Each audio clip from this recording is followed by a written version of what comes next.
Dan di saat Nabi Muhammad mulai dicabut nyawa beliau oleh malaikat Israel, Nabi Muhammad mengatakan, mahadha, apa ini wahai Israel? Malaikat Israel kemudian menjawab, ya Rasulullah, itu adalah sakaratul maut.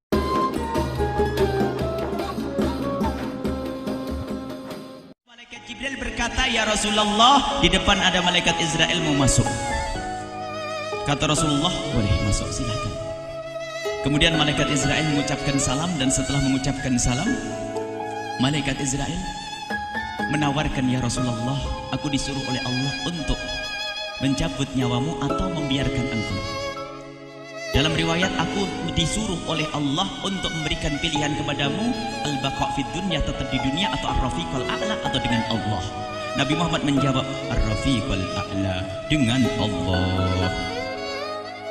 Kemudian setelah itu Nabi Muhammad berdoa agar umatnya selamat. Setelah ada jaminan umatnya selamat, malaikat Israel, sudahlah, cabut nyawaku kalau memang sudah waktuku.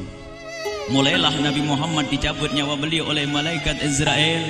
Dan di saat Nabi Muhammad mulai dicabut nyawa beliau oleh malaikat Israel, Nabi Muhammad mengatakan, mahadha, apa ini wahai Israel?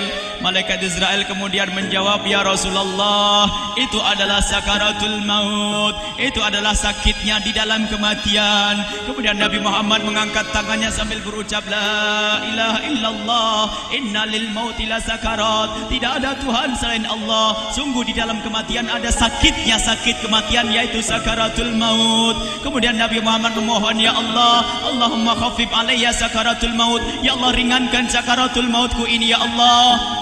Dijawab oleh malaikat Israel, ya Rasulullah, itu sudah aku ringankan 70 kali. Nabi Muhammad menoleh, apa malaikat Israel? Sudah kau ringankan 70 kali keringanan? Iya ya Rasulullah, sungguh aku tidak pernah mencabut seorang hamba lebih lembut dari cara mencabut nyawamu. Ini sudah aku ringankan 70 kali. Setelah itu justru Nabi Muhammad menangis, Israel, 70 kali rasanya masih sakit. Iya ya Rasulullah, memang itu sakaratul maut. Lalu bagaimana engkau mencabut umatku, wahai Israel? Allah, yang diingat siapa? Umat. Kalau engkau mencabutku dengan ringan seperti ini masih sakit, bagaimana engkau mencabut umatku, ya Israel? Dijawab oleh malaikat Israel, umatmu manusia biasa, ya aku cabut. Ya Rasulullah, begitu saja. Ya sudah, begitu habis. Nabi Muhammad menangis. Tiba-tiba Nabi Muhammad mengangkat tangan dan memohon kepada Allah, Allah, inna lil mauti la sakarat, la ilaha illallah, inna lil mauti la sakarat, sungguh di dalam kematian ada sakaratul maut. Allahumma khaffif ala ummati sakarat maut, ya Allah, ringankan dari umatku sakaratul maut, wa thaqqil alayya, dan bebankan kepadaku. Sampai tidak sadar doanya Nabi Muhammad seperti itu, thaqqil alayya, itu doa cinta. Seorang ibu yang pernah punya anak, tuh lihat kalau doa Rasulullah ini masih dilakukan. Bagaimana Rasulullah bisa doa begitu? Itu bahasa cinta yang tidak bisa diterjemahkan dengan oleh akal. Seorang ibu kadang-kadang, ibu yang di belakang, ibu mau dikasih sakit oleh Allah? Mau, Bu? Ibu jauh sekali. Ibu mau dikasih sakit? Jawabnya tidak mau. Tapi suatu ketika seorang ibu melihat anaknya sakit, ngomong, sudahlah nak, jangan kamu yang sakit, biar ibu yang sakit. Ada atau tidak? Kenapa ngomong begitu? Itu bahasa cinta itu. Tidak rela kalau anak ini sakit, biar aku saja yang sakit. Itu yang dirasakan Rasulullah. Sakaratul maut begitu sakitnya, membayangkan betapa sakitnya umat Nabi Muhammad di saat dicabut nyawa beliau. Maka Rasulullah mengatakan, ya Allah, ringankan sakaratul maut dari umatku, bebankan kepadaku saja, ya Allah. Wala sawfa yu'tika fatarda. Permintaan Nabi Muhammad tidak ditolak oleh Allah, dikabul dan dikabul, wahai Muhammad. Sallu ala Nabi Muhammad.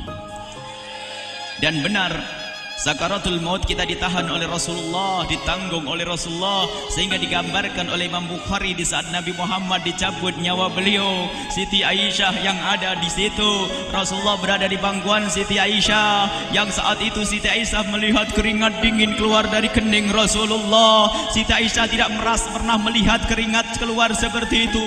Bahkan di saat dipegang kepala Rasulullah, panasnya melebihi dari panasnya orang biasa. Setiap kali ada kain dicelupkan di air, ditempelkan di kening Rasulullah langsung mengering.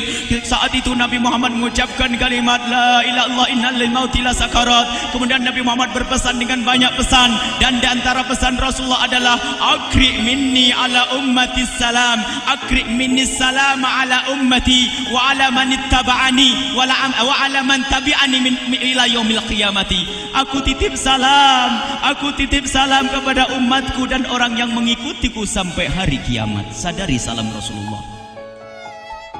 Sebelum meninggal masih ingat titip salam. Salam kepada siapa? Bukan salam kepada siapa-siapa, tapi salam kepada kita. Maka mari kita mengucapkan salam kepada Rasulullah, karena Rasulullah sudah salam duluan kepada kita. Mari kita sejenak bersalam kepada Rasulullah dan hadirkan Rasulullah ada di mata kita dan di hati kita. Mari kita bersama-sama mengucapkan salam. Assalamualaikum ya Rasulullah. Assalamualaikum ya Rasulullah. Assalamualaikum ya Habiballah. Assalamualaikum ya Nabi Allah. Rasulullah mengucapkan salam untuk kita. Dan di saat itu Rasulullah keringat dingin keluar, maka oleh Siti Aisyah diusap. Oleh Siti Aisyah diusap, bayangkan saat itu Nabi Muhammad di pangkuan Siti Aisyah dan diusap oleh Siti Aisyah. Siti Aisyah berkata, keringat Rasulullah mengucur deras hingga aku usap, dan aku usap dengan tangannya Rasulullah. Diusap dengan tangannya Rasulullah. Siti Aisyah memegang tangan Rasulullah sendiri yang digunakan untuk mengusap keringat Rasulullah. Sahabat bertanya, Aisyah, kenapa harus dengan tangan Rasulullah tidak dengan tanganmu? Lihat jawab Siti Aisyah, karena tangan Rasulullah lebih lembut dari tanganku. Sallu ala Nabi Muhammad. Masih sempat nyanjung itu sahabat Nabi. Dalam keadaan begitu masih menyadari kelembutan tangan Rasulullah, jasad Rasulullah, kemuliaan Rasulullah sallallahu alaihi wasallam. Dan aku lebih menginginkan bahwasanya yang menyentuh jidat Nabi Muhammad adalah tangan yang paling mulia di dunia dan di akhirat. Siti Aisyah enggak berani menyentuhkan. Pengennya yang disentuhkan di kening Rasulullah adalah tangannya Rasulullah sallallahu alaihi wasallam. Kemudian setelah itu Nabi Muhammad merasakan sakit yang sangat untuk kita. Kemudian Nabi Muhammad mengangkat tangan tinggi-tinggi mengucapkan la ilaha illallah innalil mauti lasakarat. Tiba-tiba tangan itu semakin turun dan ditangkap oleh Siti Aisyah. Dan di saat tangan itu jatuh di tangan Siti Aisyah, kemudian tiba-tiba paha Siti Aisyah merasakan berat kepala suci Rasulullah. Dan saat itu Siti Aisyah sadar bahwasanya Rasulullah sudah kembali kepada Allah Subhanahu wa taala. Sallu ala Nabi Muhammad. Siti Aisyah bingung di saat melihat seperti itu. Ditaruh pelan-pelan wajah Rasulullah. Sambil menangis lalu berkata, Rasulullah sudah meninggal. Para sahabat Nabi pada bingung. Sayyidina Ali tiba-tiba terduduk, nggak bisa berdiri. Sayyidina Utsman nggak bisa ngomong. Ada orang Sayyidina Zaid berkata, aku baru melihat Rasulullah. Setelah ini aku tidak mau melihat lagi selain Rasulullah. Ya Allah, butakan mataku. Aku tidak ingin aku kotori mataku dengan selain Rasulullah. Dan dibutakan oleh Allah. Bermacam-macam kejadian saat itu. Madinah heboh luar biasa dengan meninggalnya Rasulullah sallallahu alaihi wasallam.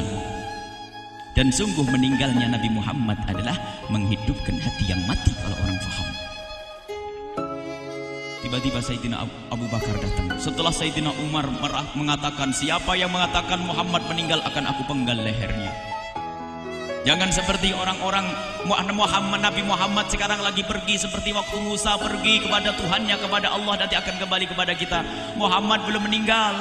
Ini adalah karena kecintaan Sayyidina Umar bin Khattab, tidak ingin Nabi Muhammad pergi. Tiba-tiba datang Sayyidina Abu Bakar As-Siddiq lalu masuk ke kamarnya Rasulullah, lalu masuk kepada Rasulullah, kemudian mengecup kening Rasulullah. Dan Sayyidina Abu Bakar berkata, ya Rasulullah, tibta hayyan wa mayyita. Ya Rasulullah, engkau tetap harum dalam keadaan hidup dan harum setelah meninggal dunia. Sallu ala Nabi Muhammad. Hingga sampai setelah hari besoknya meninggal Rasulullah Senin sore, Selasa malam, Rabu dikubur Rasulullah sallallahu alaihi wasallam. Setelah dikubur, Sayyidat Fatimah bertanya kepada Sayyidina Abdullah ibn Abbas, Sayyidina Anas, wahai Anas, hai Anas, sambil menangis Sayyidat Fatimah Zahra, hai Anas, bagaimana engkau tega? Atabat anfusukum antahtu ra'sa Rasulillah. Apakah engkau rela menaburkan debu di atas kepala Rasulullah? Sayyidina Anas menangis kaget, ya wahai binta Rasulullah, kalau kami tidak dilupakan oleh Allah, niscaya tidak ada yang bisa mengubur Rasulullah. Jadi saat itu dilupakan oleh Allah, sehingga mereka tidak menyadari melakukan itu semua. Kalau mereka sadar, tidak akan bisa mengubur Rasulullah sallallahu alaihi wasallam. Ini yang diungkapkan oleh Sayyidina Anas, kalau seandainya kami tidak dilupakan oleh Allah, niscaya kami tidak akan mampu mengubur Rasulullah sallallahu alaihi wasallam. Kami yang hadir di sini, ya Allah, ingin senantiasa hadir di hati kami kekasih-Mu Nabi Muhammad. Maka kami mohon, ya Allah, jadikan kekasih-Mu Nabi Muhammad yang akan, ya Allah, yang akan mendampingi kami kelak saat Kau cabut nyawa kami, seperti yang Kau wahyukan kepada kekasih-Mu Nabi Muhammad. Wa absyiru bil jannati, semua hamba yang beriman akan menyaksikan surga, ya di saat dicabut nyawa mereka. Dan surga, di tempat surga itu yang paling mulia adalah Nabi Muhammad. Maka kami mohon, ya Allah, saat Kau cabut nyawa kami, ya Allah, hadirkan Nabi Muhammad di hati kami, ya Allah. Dan kami mohon, ya Allah, saat di alam barzah nanti, ya Allah, saat yang sangat mengerikan itu, ya Allah, kami mohon hadirkan kekasih-Mu Nabi Muhammad, sehingga kami tidak takut dan gentar lagi dengan malaikat mungkar nakir. Dan ya Allah, kami mohon di saat di padang mahsyar nanti, ya Allah, hadirkan kekasih-Mu Nabi Muhammad. Jadikanlah kekasih-Mu Nabi Muhammad yang akan menemani kami dan akan membonceng kami, membawa kami ke telaga Kausar. Lalu kami diberi air minum dari air telaga Kausar hingga kami tidak akan haus selama-lamanya. Ya Allah, jadikan kekasih-Mu Nabi Muhammad yang akan menemani kami di saat kami menyeberang Siratal Mustaqim hingga kami tidak akan terjerumus ke neraka jahanam. Dan jadikan kekasih-Mu Nabi Muhammad yang akan kami saksikan setiap saat di surga-Mu, ya Allah. Ya Allah, jadikan kekasih-Mu Nabi Muhammad yang senantiasa, ya Allah, kami lihat kelak di surga. Dan jadikan ucapan kami di akhir hayat kami kelak adalah, ya Allah, adalah kalimat agung dan mulia, La ilaha illallah Muhammadur Rasulullah. La ilaha illallah Muhammadur Rasulullah. La ilaha illallah Muhammadur